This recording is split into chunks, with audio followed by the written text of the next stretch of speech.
cleaning up the mounting bolts for the valve cover. So I've got a 1/4 inch coarse thread chase, got a 1/2 inch socket, and 7/16. So the 1/2 inch will fit on the chase, 7/16 is for the mounting bolt.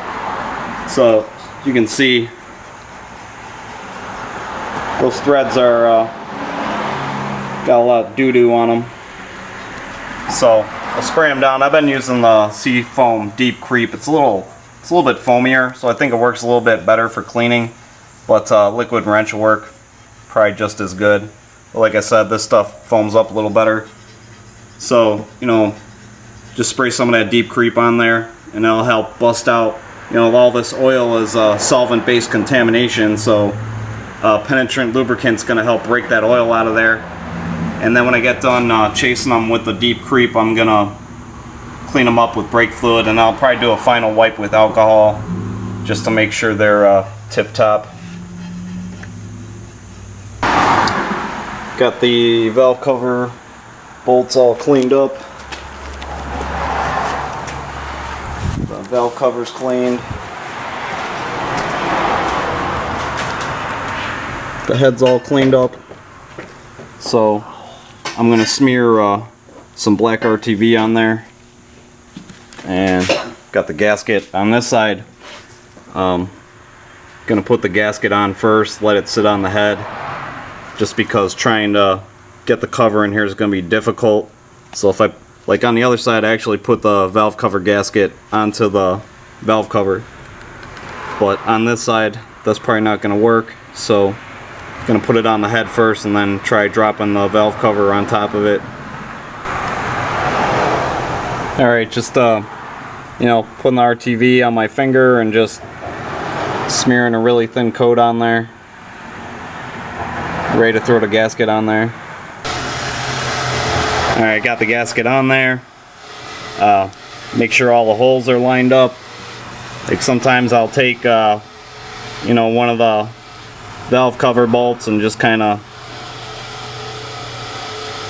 screw it in there just to make sure it's lined up. You know, push it down on there. So that's looking pretty good. So now I'm going to smear some RTV on that valve cover. Alright, there's a valve cover. Set a nice thin layer on there. Ready to throw that on. Got all the mounting bolts in there.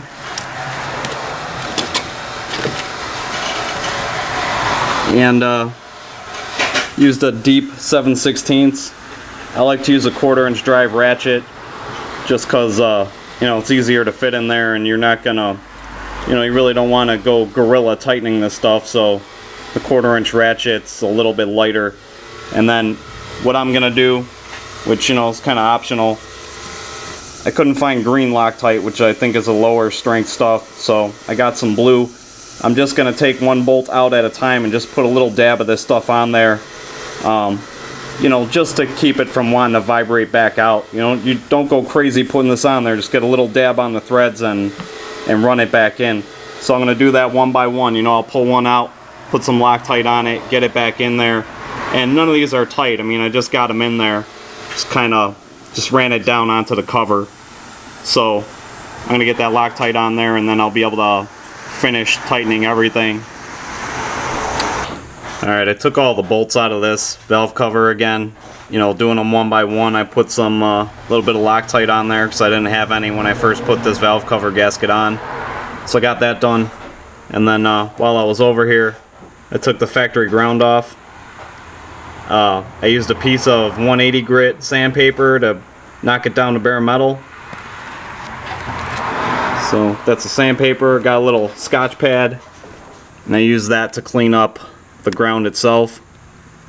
So I'm gonna put some lithium grease on there. This stuff's kind of nice because the aerosol can kind of makes a mess. So getting it in a tube is kind of nice. So this is a 9/32 bolt that came out of there, and I got a star washer I'm going to put on there. So Gonna put some lithium grease on there and reattach this. Alright, there's the ground. Reattached. Some lithium grease on there.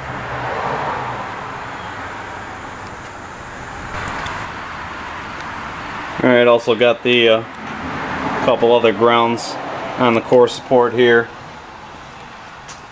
Got those cleaned up. I got a K&N fuel filter put in there. That's done. So I got another ground up here. This is actually the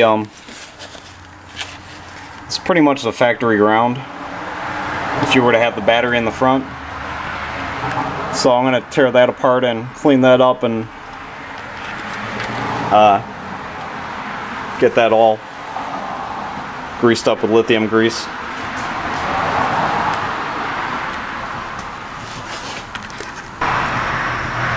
Got the starter in there.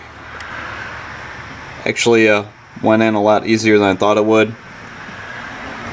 I just brought it in from the bottom and got the bottom bolt started, and then came back up top, got the top bolt in there. Could actually reach through the headers and get in there. And they're both 13mm bolts, so then to tighten the top one I just ran a bunch of extensions and had the ratchet over here so I could sneak the socket back there. So that worked out pretty good. Still got to wire it up, but it's on there. Alright, so when we first got these motor mounts in, this driver's side wasn't seating properly. So there's almost like a little nipple on the bottom here. See this? So you got the stud, which is on this right side, and then there's like this little alignment nipple. I'll show you from the bottom of the car.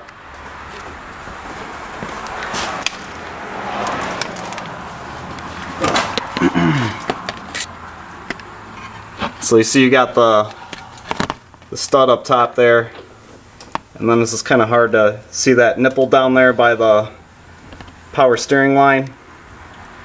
You got to make sure that that nipple is in that hole. So what's happening is that nipple was still just kind of touching the K-member.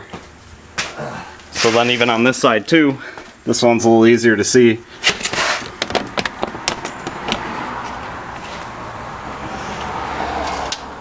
See how you got the nut, and then on that left side there's that little nipple. I'll make sure that that's fitting through that little alignment hole so that everything's seated properly. So then, you know, basically it just make sure the trans mount is loose, and we jacked it up, and I just walked the jack to the left, to my left hand side, and it pulled the engine over so it would drop into that little nipple. So we got that all straightened out. So pretty much, you know, got the all the mounts are straightened out here. Got the trans tightened up and the motor mounts. So yeah, getting to do that steering shaft next. Alright, we're under the car. This is the driver's side collector, and I'll show you real quick before I get to the steering shaft.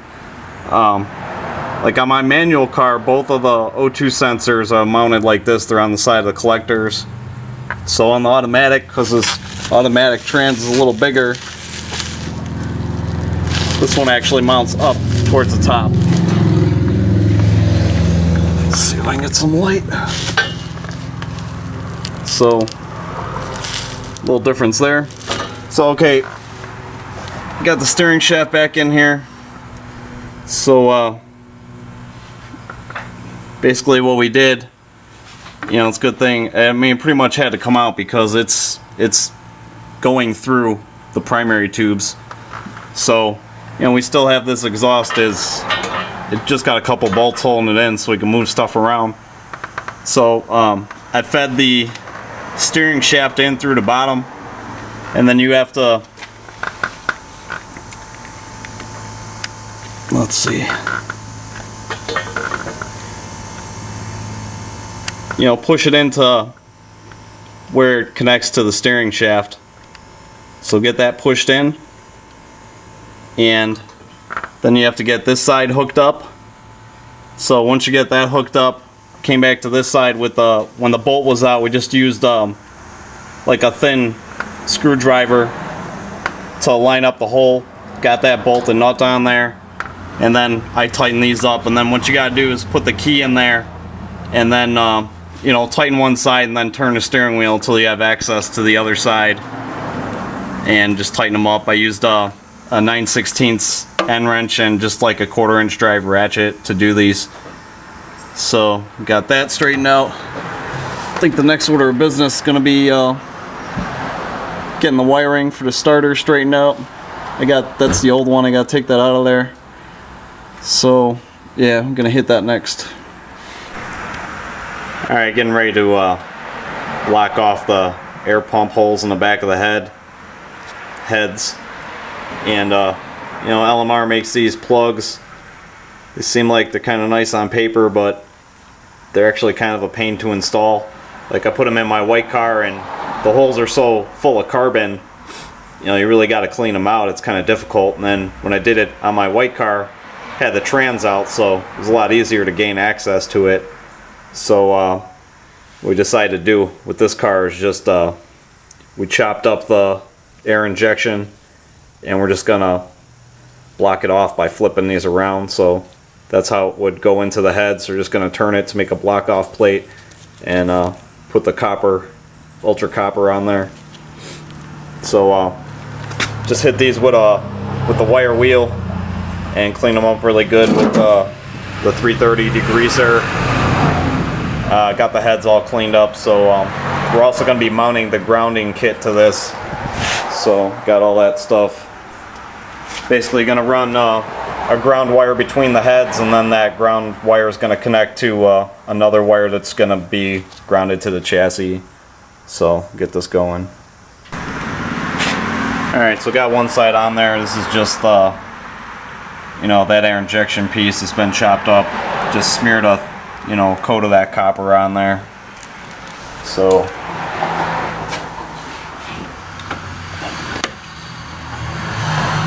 it's the driver's side. So got the ground wire back there going over to the passenger side head.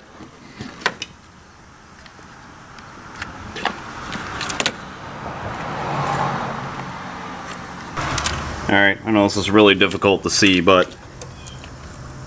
let's see if I can zoom in there. Got that ground wire on this side.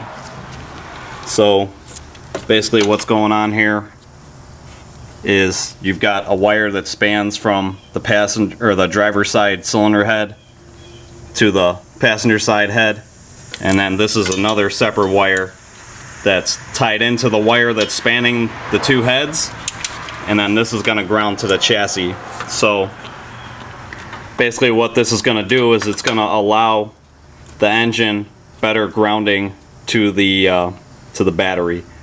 So I mean, I did this on my white car, and I would say it was kind of shocking the difference it made. That might just because that car has aluminum heads on it, but you know, this car is running nitrous, so you know, doing this grounding upgrade allows those spark plugs the ability to ground better to the battery. So it definitely helps with you know, the whole ignition setup. So I mean, I'm a pretty big fan of this stuff. I've done ground upgrades on did it on my Lincoln, did it on my R6. Like I said, the white car's got it. So I mean, don't discount what this can do for you as far as engine performance. You know, having a proper ground is pretty important. So I've got this grounding lug. We're gonna have to figure out a spot on this side, and we want to run the engine ground on this side instead of the, you know, the factory ground is on the driver's side, so we're going to swap that around. So hopefully get as much of the grounding as we can onto the passenger side the way it should be. So got that straightened out. So we'll see what's going to get into next here. Alright, cleaned off the intake manifold with the Scotch-Brite pad and scraped it with a razor. Got all the gasket material off. Most of the material was just here, so I ended up stuffing rags in these ports just to keep any debris out of there. And I pulled a little piece, put it in the EGR passive. Just don't want any debris getting in there, especially the EGR. It'd be kind of hard to get it out of there. So got that cleaned up with alcohol. Got the harness I zip tied out of the way. Had a couple studs, so I just got the studs running there to kind of keep the gasket in place. So drop this on there. Alright, getting closer. Got the plugs back in. Got all the induction stuff back on there for the most part. Got to reconnect the nitrous and fuel lines. And whenever you take the pills out, the nitrous and fuel jets, put them in a plastic bag and mark them so you don't get them mixed up. Definitely don't want to make that mistake. So, alright, so down here on the passenger side,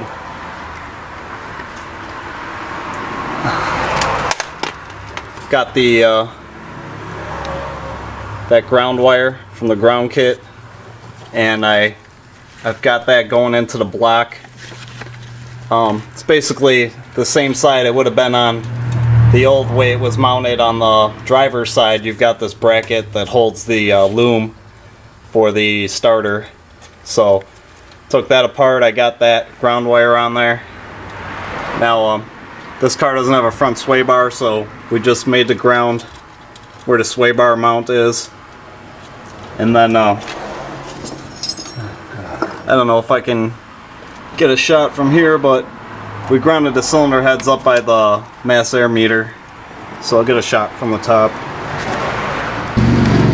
Alright, so this is the ground wire coming from the cylinder head.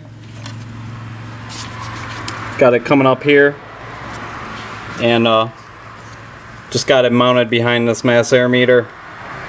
So you want to make sure you remove the paint from where you're going to mount it. Get down to bare metal, put some lithium grease on there.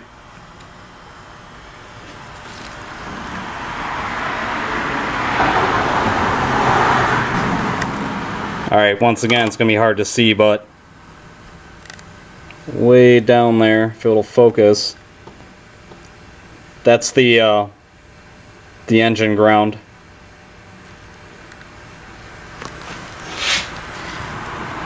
So you can see that's the anti-sway bar mounting bracket. So that's where it's tied in. So that's where that cable from the block is coming and grounding to the chassis. Alright, so here's another view of the ground.